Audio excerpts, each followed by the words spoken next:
ఈరోజు CPM party Yadadri Bhuvanagiri జిల్లా committee ఆధ్వర్యంలో జిల్లా వ్యాప్తంగా ప్రజా సమస్యల పరిష్కారం కోసం ఈ నెల 5 నుంచి ఈ నెల 30 వరకు అన్ని గ్రామాల్లో ప్రజా సమస్యలను అధ్యయనం చేయడం జరుగుతూ ఉంది. అందులో భాగంగానే భువనగిరి మండలంలోని అనాయపురం గ్రామంలో ప్రజా సమస్యల్ని అధ్యయనం చేస్తూ సమస్యల పరిష్కారం కోసం పోరుబాట కార్యక్రమాన్ని నిర్వహిస్తా ఉన్నాం. ప్రధానంగా యాదాద్రి భువనగిరి జిల్లాలో అత్యంత కీలకమైన ప్రాజెక్టు బస్వాపురం ప్రాజెక్టు పూర్తయితే దాదాపు జిల్లాలోని మేజర్ భాగము ఒక 10-15 మండలాల్లో తాగునీరు సమస్య పరిష్కారం అవుతుంది. ఈ సందర్భంగా ప్రభుత్వాన్ని కోరేది ఏంటంటే రేపు 19 నాడు రాష్ట్ర ప్రభుత్వం బడ్జెట్ ప్రవేశపెట్టబోతా ఉంది. ఈ బడ్జెట్ లో బస్వాపురం రిజర్వాయర్ కు కేవలం 500 కోట్ల రూపాయలు కేటాయిస్తే ప్రాజెక్టు మొత్తం కూడా పూర్తయి సాగునీరు సమస్య పరిష్కారం కావడానికి అవకాశం ఉందనేది సిపిఎం పార్టీగా మేము కోరుతా ఉన్నాం.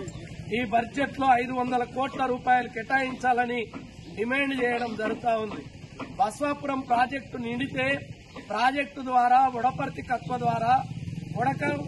కత్వ నుంచి భువనగిరి పెద్ద చెరువు నిండితే భువనగిరి పెద్ద చెరువు నుంచి మన అనాయపురము చెరువులతో పాటు అడగూడూరు మండలం ధర్మారం దాకా ఈ నీళ్లు పోవడానికి అవకాశం ఉంది. అందుకని అత్యంత కీలకమైన ప్రాజెక్టు బస్వాపురం ప్రాజెక్టు. ఈ ప్రాజెక్టు వెంటనే పూర్తి చేయడానికి ప్రభుత్వము తగిన బాధ్యత తీసుకోవాలని ప్రధానంగా కోరడం జరుగుతా ఉంది. ఈ గ్రామంలో సిపిఎం పార్టీ పోరాట ఫలితంగా ఆ రోజు పునాది గాని కాల్వ వచ్చింది.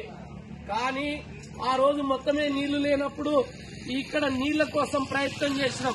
గతంలో మూసీ జలాలు చాలా బాగుండేది. కానీ ఇలా మూసీ మురికి కూపంగా మారింది. మూసీ జల కాలుష్యంగా మారింది. మూసీ నీళ్లతో అనేక రకాలైన ఇబ్బందులు ప్రజలు ఎదుర్కొంటా ఉన్నారు. చర్మ వ్యాధులు వస్తున్నాయి, క్యాన్సర్లు వస్తున్నాయి, అనేక రకాలైన జబ్బులు వస్తా ఉన్నాయి. మరి ఇలాంటి మురికి నీళ్లొద్దు, మాకు ప్రత్యామ్నాయంగా గోదావరి నది జలాలు కావాలని మేము సిపిఎం పార్టీగా డిమాండ్ చేస్తా ఉన్నాం. దీనికి ఎత్తిపోతలు అవసరం లేదు, దీనికి ఎలాంటి ఇబ్బందులు లేవు. కేవలం ప్రాజెక్టు పూర్తయితే నీళ్లు రావడానికి అవకాశం ఉంది. కాబట్టి ఆ నీళ్లను తీసుకురావడానికి స్థానిక శాసనసభ్యులు పూర్తి స్థాయిలో బాధ్యత తీసుకోవాలని కోరుతా ఉన్నాం.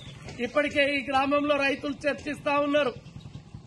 అవకాశం లేని ఆలేరుకు నీళ్లు పోతా ఉంటే అవకాశం ఉన్న భువనగిరి నియోజకవర్గానికి నీళ్లు వస్తలేవనేది పెద్ద చర్చ జరుగుతా ఉంది. ఎమ్మెల్యే గారు బాధ్యత తీసుకుని ఈ చిన్న పనిని పూర్తి చేస్తే ఈ నియోజకవర్గము సస్యశ్యామలం కావడానికి అవకాశం ఉంది. కాబట్టి వెంటనే ఆ బాధ్యత తీసుకోవాలని కోరుతా ఉన్నాం. ఇంకా రైతాంగంలో సమస్యలున్నాయి, కూలీల సమస్యలున్నాయి, గ్రామంలో ఇండ్ల సమస్య ఉన్నది, రేషన్ కార్డుల సమస్య ఉన్నది, పెన్షన్ల సమస్య ఉన్నది, సాగునీరు సమస్య ఉన్నది. ఇవాళ గ్రామ పంచాయతీల పాలన పూర్తయి సంవత్సరం పూర్తయిన ఎన్నికలు లేకపోవడం వల్ల అనేక ఇబ్బందులు ప్రజలు ఎదుర్కొంటున్న పరిస్థితి ఉంది. పొలాలు పెద్ద ఎత్తున ఎండిపోతా ఉంటే ఆ పొలాలకు నీళ్లు వచ్చే పరిస్థితి లేదు. మేము డిమాండ్ చేసేది ఏంటంటే ఎండిపోయిన పంట పొలాలకు ఎకరానికి 30,000 రూపాయలు ఇవ్వాలని సిపిఎం పార్టీగా డిమాండ్ చేస్తా ఉన్నాం. ఈ సమస్యల సాధన కోసం ఈ నెల 29 నాడు భువనగిరి తహసీల్దార్ కార్యాలయం ముందు మహాధర్నా నిర్వహిస్తా ఉన్నాం. ఈ ధర్నాలో ప్రజలందరూ కూడా పెద్ద ఎత్తున పాల్గొని జయప్రదం చేయాలని ప్రజలందరికీ విజ్ఞప్తి చేస్తా ఉన్నాం.